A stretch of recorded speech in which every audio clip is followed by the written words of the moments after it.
Oke, di video kali ini kita akan mulai untuk melakukan pembahasan soal, tapi saya belum mau kasih kalian tips dan trik dari mengerjakan soal-soal ini. Belum, sabar.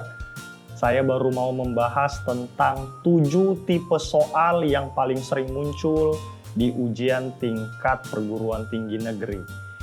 Berdasarkan analisis, observasi saya terhadap soal-soal seperti ini, setidaknya ada lebih dari 20 jenis atau tipe soal reading yang biasa muncul di ujian-ujian tersebut.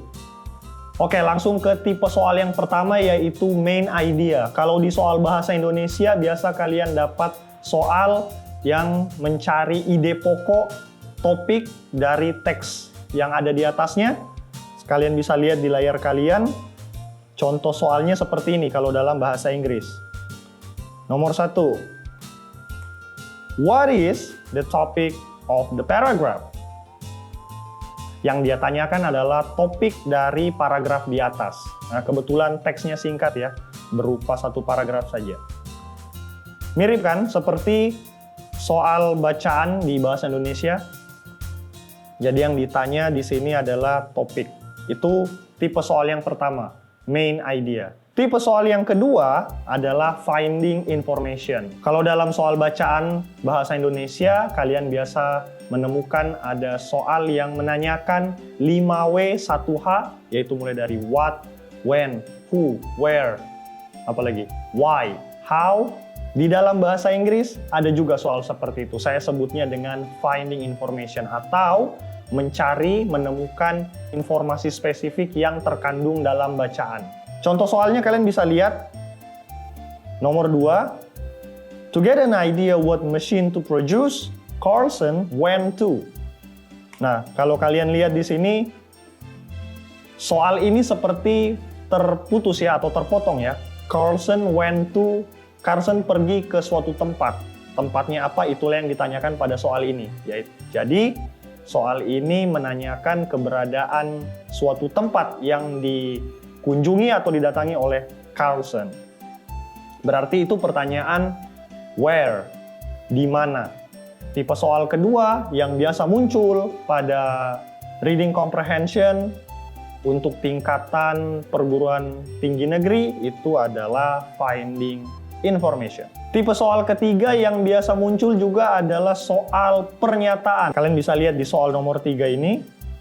Which of the following statements is true about measles? Measles? Yeah, those kind of thing. Kita akan mencari pernyataan yang sesuai dengan apa yang ada di teks atau di bacaan. Nah, kalian bisa lihat sendiri ciri-ciri soal seperti ini menggunakan kata statement misalnya. Lalu ada kata true yang artinya kita harus mencari pernyataan yang benar. Pernyataan yang benar adalah pernyataan yang sesuai dengan bacaan, yaitu yang ada di bacaan. Kalian bisa temukan pernyataan itu di teks. Kadang-kadang juga dia tulis not true atau incorrect atau false. Kalau true padanan lainnya itu correct, tapi kebanyakan dia pakai kata true. Ada tipe soal keempat, yaitu exception. Saya sebutnya sebagai soal pengecualian kalau dalam padanan bahasa Indonesianya. Biasanya dalam materi bahasa Indonesia soalnya seperti ini. Semua pernyataan berikut adalah benar kecuali. Nah, kalau dalam bahasa Inggris, ini dia. Contoh soal nomor 4, kalian bisa lihat sendiri. The following are the benefits of adult education for people in India, except. Jadi dia menggunakan kata except yang artinya kecuali.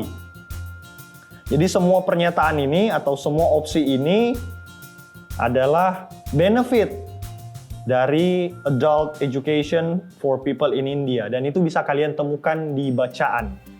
Tapi ada satu yang tidak sesuai dengan topik ini atau keyword ini. Nah, kalian harus cari itu.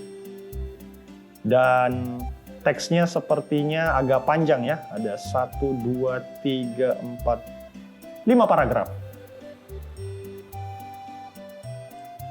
Nah, begitu ya contoh untuk tipe soal keempat, exception. Ini mirip-mirip sama kayak statement tadi, mencari pernyataan. Tipe soal kelima saya sebut dengan refer. yaitu kalian mencari rujukan dari kata ganti yang disediakan pada soal. Langsung kalian lihat di contoh soal nomor 5. The pronoun he in line 11 reverse to. Jadi dia bertanya, kata he atau pronoun he pada baris ke-11 yang ada di bacaan itu merujuk ke siapa? Kita hitung dulu. Baris ke-11 itu di mana? 1, 2, 3, 4, 5, 6, 7, 8, 9, 10, 11. Oh, ini dia. Kata he yang ada di teks ini, yang saya blok ini, itu merujuk ke siapa? Ada pilihannya, silakan kalian jawab sendiri.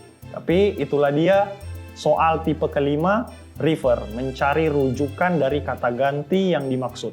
Tipe soal berikutnya atau tipe soal keenam adalah meaning. Atau biasa dalam soal bahasa Indonesia mencari padanan kata atau bahkan padanan kalimat yang sesuai. Kalian bisa lihat di contoh soal nomor 6.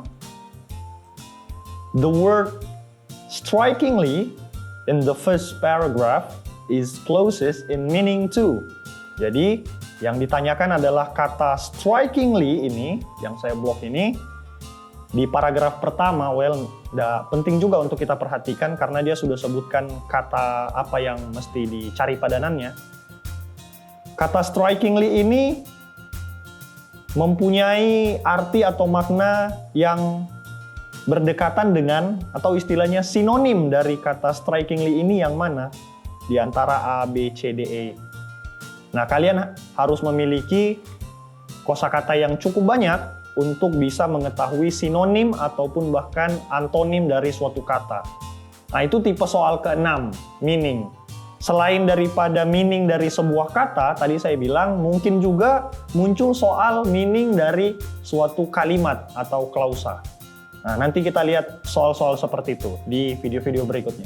Yang ketujuh, tipe soal terakhir di video kali ini sekaligus penutup adalah soal yang mengharuskan kalian mencari konklusi dari bacaan di atasnya. Lihat soal nomor 7. From the text, we may conclude that.